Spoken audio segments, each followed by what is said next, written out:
Welcome everyone. Let's delve into the latest developments surrounding NIO performance. NIO has encountered a 4.73% decrease, primarily driven by adverse news. Nevertheless, there's a glimmer of hope with the announcement of their partnership with S-Bolt.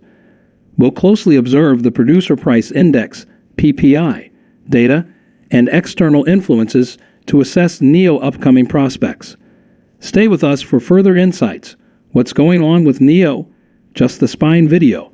Then a couple of other tickers I'm going to break down with the new thing about NIO and the overall market, which you should be watching for tomorrow as we have the data coming out and initial jobless claims. But before do anything like this anyways, let's break down what's happening with NIO.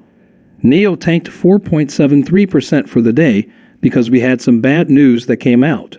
It gapped down with the CPI data. They ended up getting a small little push before continuing to sink, just like the market temporarily before the market tried to rebound. But NIO did not really rebound with the market. So the question is, why is news thinking like this? What news came out?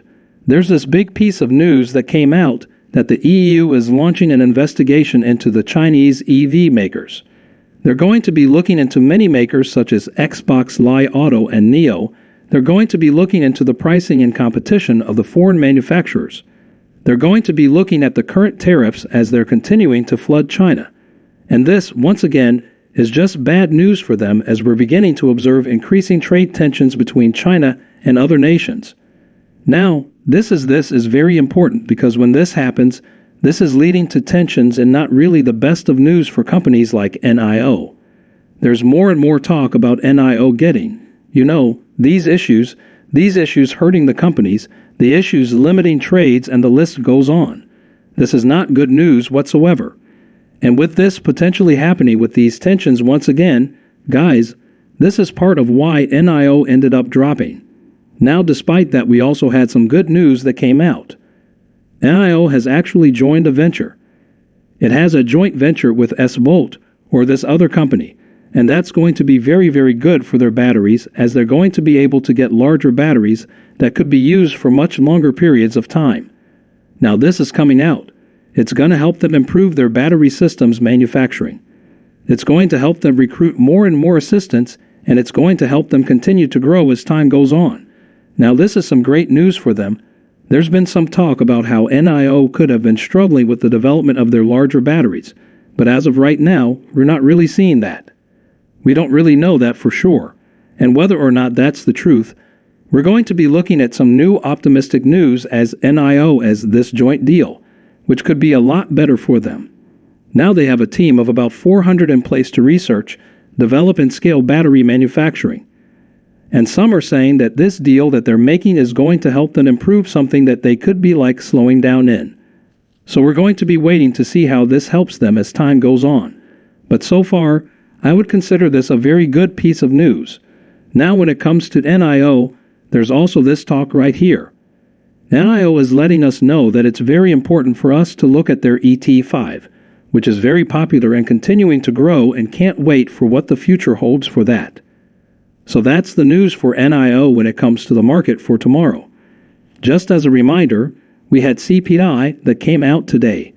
CPI year over year is a little bit hotter than expected, just by a tiny little smudge, very, very tiny bit hot. It was 3.7% versus the 3.6% expectation course. CPI is as expected at 4.3%, and then besides that, everything else is pretty close to expectations. Core CPI month over month was a tiny bit hot at 0.3% versus 0.2%. But besides that, everything else was as expected. So that's very, very important to note, is as expected, if not a tiny bit higher on some metrics. And that's in turn was not really that bad for the markets. The market continued to hold up because the market was looking at the fact that the Fed will likely not really change their policies as a result of this reading. Now, moving forward going into tomorrow, we have the report coming out in core PPI. This is like CPI from the producer side. So we're going to find out more details about that tomorrow 1 hour before the market opens. PPI tends to be a leading indicator for CPI. Ensure you are well prepared and assess how this impacts the markets. I also want to add the initial jobless claims coming out. That's going to be very impactful for the markets, and we will see what that causes. Now, as far as NIO goes, we have about 36 million in volume, so it dropped on low volume. It wasn't anything too aggressive, and the short volume did decrease a little bit. Despite that, now looking at some new ratings, everything's basically the same as before. Price ratio is kind of flat because NIO is not really heavily outperforming or underperforming. There was one day where NIO is outperforming.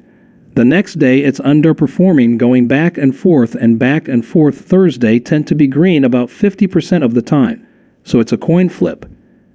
And finally, there's not much else going on with it. So when it comes to the market, I just want to mention that NIO is down about 4.73%. Will NIO bounce or not?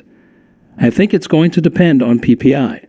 The report is going to be more impactful for that matter. Also, any pieces of news. But for now, we're just going to be focusing on PPI if we get a decent PPI. So PPI is going to be the producer price index.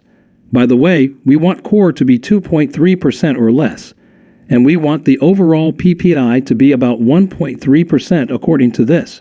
If it's hotter than expected, this could cause NIO to end up dropping below $10 because that's the critical support and retesting. 9.9. If the report is as expected, if we get an as expected PPI, if you look, you can see no trying to balance and retest 10.29. And then don't forget about the fact that the news is another external factor. We'll see how that affects NIO, but for now it looks like it's at support, and then it's going to react to what the PPI tells us. A PPI is high. If total inflation is high, then we will see an end to inflation and re-examination. 444, if we get a low PPI and inflation is looking quite decent, that's once again a leading indicator for CPI. That's what PPI is. Now my gut is telling me that it will try to rise because of VX. If I pull just VX, I have it somewhere here.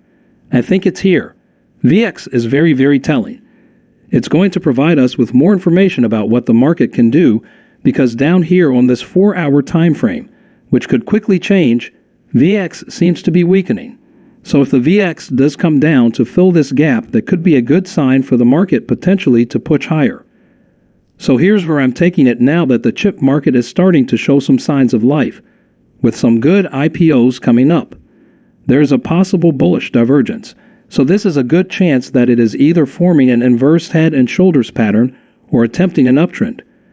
So you'll see it's going to range trade from the 452 zone to around the 200 EMA at 462 for a while. If it's about to form a pattern like the right shoulder, it might try to uptrend a bit, trade the pair sideways, and then try to uptrend a bit. If that ends up being the case, there's a possible sign of market strength in this, but for now it looks like it's going to range trade for a bit before potentially breaking out. If it can hold above 462, then that's a sign of strength. Then it's going to likely try to head towards this imbalance around 470. If it manages to hold above 462, it remains to be seen what happens at this level. But right now, if we just look at the range trade and see what happens from there. So that said, for NIO, I think NIO is going to react just like how the market does, and it's looking more bearish from a technical standpoint on the 4-hour time frame. So there's an increased probability of us retesting 9.9, but no promises, guys, because it depends on the data and PPI and other factors like that. So that's going to be the biggest factor an hour before the market opens. If we get a decent PPI, we might witness NIO's attempt to recover towards 10.25. However, in the event of unfavorable data, there's a possibility of a decline towards 9.9 or potentially even lower. The outcome hinges on the data at hand. NIO is looking weak from a technical standpoint, but technicals are not everything. The data matters more tomorrow morning, and we'll just have to wait for that. All right. So thank you for listening. Thank you for joining us today. If you enjoyed the video, don't forget to hit the like button and subscribe to our channel for more stock predictions and market insights. Remember to turn on the notification bell so you never miss an update. Happy investing, and see you in the next video.